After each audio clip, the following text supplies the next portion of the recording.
विमल पोलो जुबा केसरी, हर पल मनाओ केसरी त्योहार।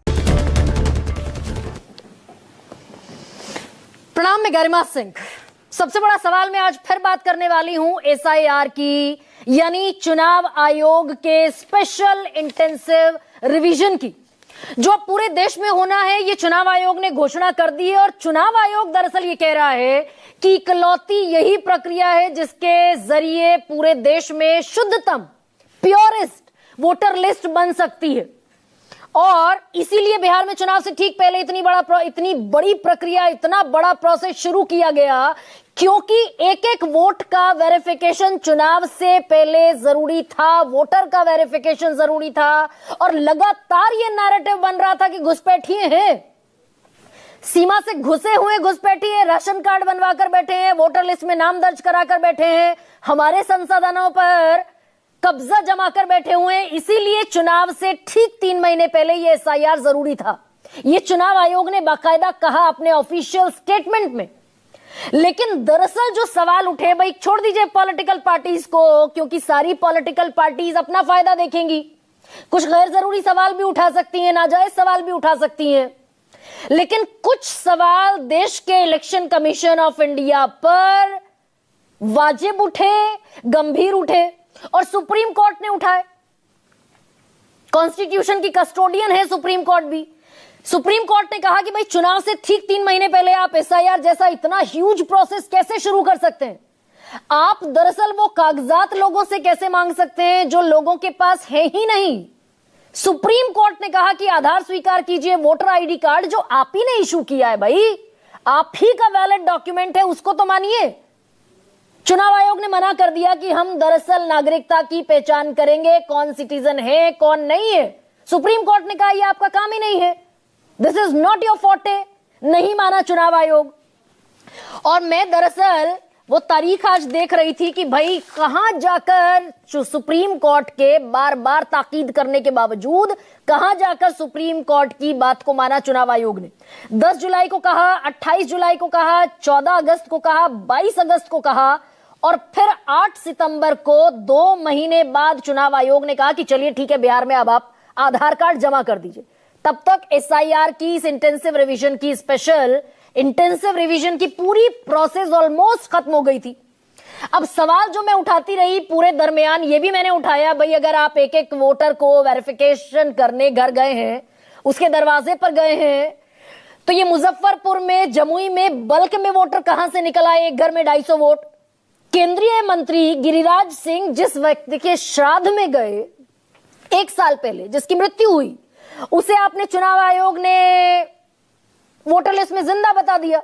जिन लोगों को चुनाव आयोग ने मृत बताया कि भाई ये मर गए हैं, डिजीज है, मृत्यु हो गई है इनकी, उन्हें योगेंद्र यादव सुप्रीम कोर्ट में उठा लाए कि ये खड़े वो जिंदा लोग। तो सवाल दरअसल कुछ वैलिड भी पूछे गए और सबसे वैलिड सवाल ये कि क्या चुनाव आयोग ने, आज तक पूरा इलेक्शन बीत गया, एसआईआर हो गया बिहार में, चुनाव आयोग ने बताया कि कितने घुसपैठिए थे जो बांग्लादेश से, म्यांमार से इन्फिल्ट्रेट करके सीमा में दाखिल होकर घुसे हुए थे? आज तक वो डेटा नहीं है हमारे पास। अब लेकिन बवाल और ज्यादा बढ़ने वाला है क्या? और मैं ये इसलिए कह रही हूं क्योंकि 2 बड़े राज्यों में चुनाव होने, 2026 की शुरुआत में बंगाल में चुनाव होंगे। ममता बनर्जी खूंटा गाड़कर बैठ गई हैं और बताने वाली हूं आगे कि चुनाव आयोग को जो चिट्ठी उन्होंने लिखी उसमें क्या लिखा है। दूसरी तरफ उत्तर प्रदेश में चुनाव होने। बंगाल एक ऐसा स्टेट है जहां लोकसभा चुनाव में दरअसल शिकस्त मिलती दिखी थी भारतीय जनता पार्टी को। 18 सांसद से 12 रह गए थे, 4 सांसदों की कमी, 6 सांसदों की डिफीट तो वहां हुई पश्चिम बंगाल में। बीजेपी के लिए बुरा रहा पश्चिम बंगाल का चुनाव। उत्तर प्रदेश में तो तकरीबन दरअसल ऑक्सीजन खत्म हो गई भारतीय जनता पार्टी की। 62 सांसद थे, अनुप्रिया पटेल और बाकी सबको मिलाकर और भी ज्यादा थे, लेकिन घटकर रह गए सिर्फ 33 सांसद, आधे ऑलमोस्ट, जहां 80 पार का नारा था। तो उत्तर प्रदेश में जो सीटें घटी 62 से घटकर 33, इसी का नतीजा रिफ्लेक्ट हुआ लोकसभा के पूरे परिणाम पर। 24 के 2040 की सीटों पर रह गई भारतीय जनता पार्टी। नारा था 400 पार लाएंगे, 370 पार लाएंगे। अब दरअसल अखिलेश यादव इस पर ताल ठोक कर बैठ गए और दरअसल ये बड़ी गलत रवायत भी है क्या कि जिस संस्था को मैं कह रही हूं वो the most credible, the most trustworthy, the most trusted चुनाव आयोग, भाई पिछले 75 साल से चुनाव करा रहा है इस देश में, लोकसभा का चुनाव भी इसी चुनाव आयोग ने कराया। अखिलेश यादव आज बैठ गए प्रेस कॉन्फ्रेंस करने और कहते दिखे कि ये बीजेपी से मिला हुआ चुनाव आयोग है। और बड़ी ताल ठोकर अखिलेश यादव ने कहा कि प्लानिंग ये है, बीजेपी, चुनाव आयोग, सरकार, अधिकारी सब मिलकर एसआईआर का बहाना बनाकर उत्तर प्रदेश की विधानसभा सीटों पर, उन विधानसभा सीटों पर जहां पिछली बार इंडिया गठबंधन ने जीत हासिल की थी 2024 में, उन पर 50,000 से ज्यादा वोट कैंसिल करेंगे। बिल्कुल सीधा और दरअसल सपाट ये आरोप लगाते हुए दिखे अखिलेश यादव। हर विधानसभा से, जीती हुई विधानसभा से इंडिया गठबंधन की 50,000 वोट कैंसिल होंगे। बीजेपी ने चुनाव आयोग से मिलकर बड़ी तैयारी की है। अब ये वो बीजेपी नहीं है जो पहले वाली बीजेपी थी, और ये पश्चिम बंगाल और उत्तर प्रदेश को लेकर बड़े लेवल पर चुनाव आयोग तैयारी कर रहा है भारतीय जनता पार्टी के साथ मिलकर। ये आरोप बड़ा अपने आप में गंभीर आरोप लग जाता है। 4 दिसंबर तक, क्योंकि उत्तर प्रदेश में भी एसआईआर चल रहा है और वहां दरअसल हर जगह ही जहां जहां एसआईआर चल रहा है वहां 4 दिसंबर तक, 4 नवंबर से शुरू होगी, प्रोसेस शुरू हो चुकी है। 4 दिसंबर तक सबको घर घर जाकर मतदाता का सत्यापन कर लेना है। 4 दिसंबर तक 1 महीने का वक्त है। सबसे बड़ा राज्य है उत्तर प्रदेश। अब ऐसे में ममता बनर्जी भी सामने आई।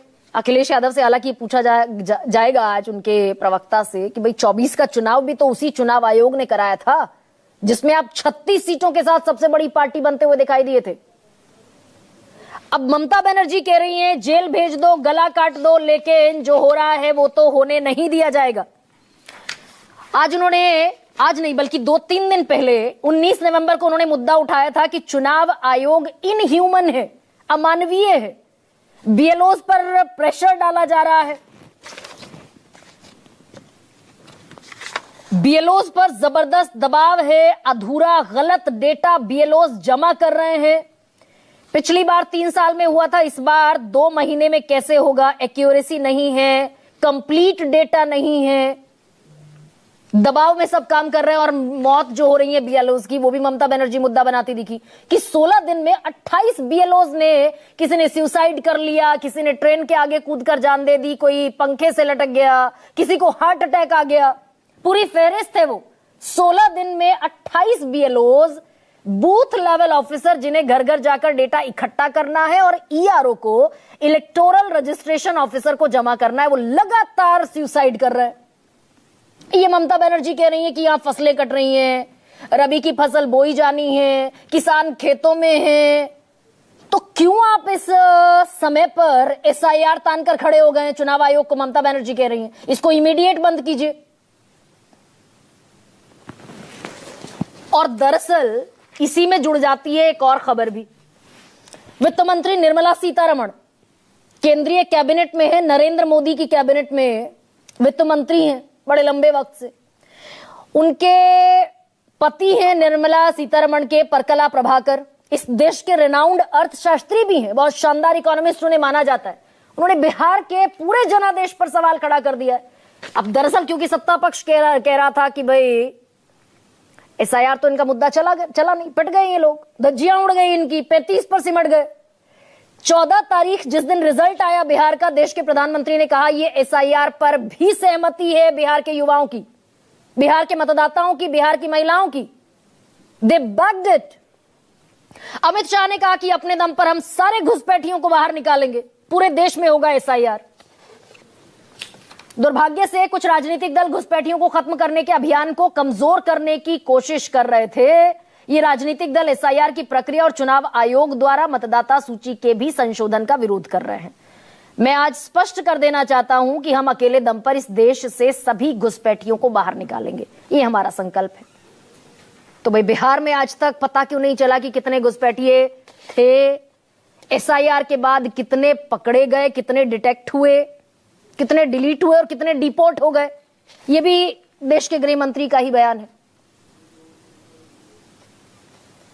अब ऐसे में जिस खबर पर मैं आपका फोकस चाहती हूं ये कि परकला प्रभाकर ये आरोप लगा रहे हैं कि बिहार में जितने वोट थे उससे 1,77,000 वोट ज्यादा गिन लिए गए।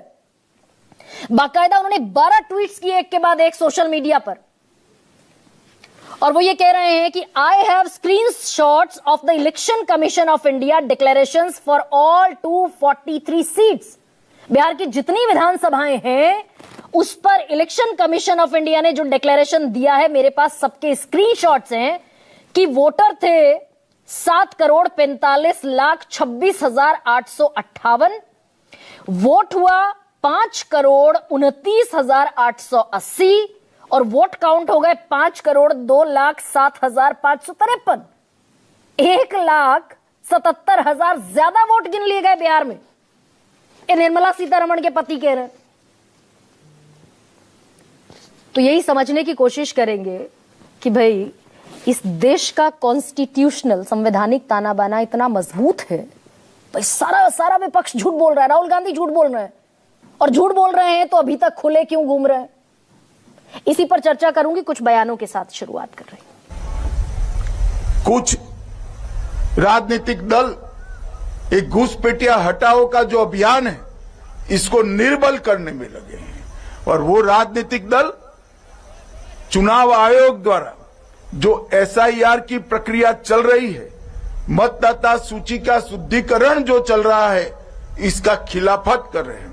मैं आज इस हीरक जयंती समारोह में बहुत स्पष्ट करना चाहता हूं कि हम इस देश में से एक एक घुसपैठिए को चुन चुन कर बाहर निकालेंगे। ये हमारा प्रण है कि 2024 की हार के बाद सबसे ज्यादा भारतीय जनता पार्टी और चुनाव आयोग फोकस कर रहा है वेस्ट बंगाल पर और उत्तर प्रदेश पर।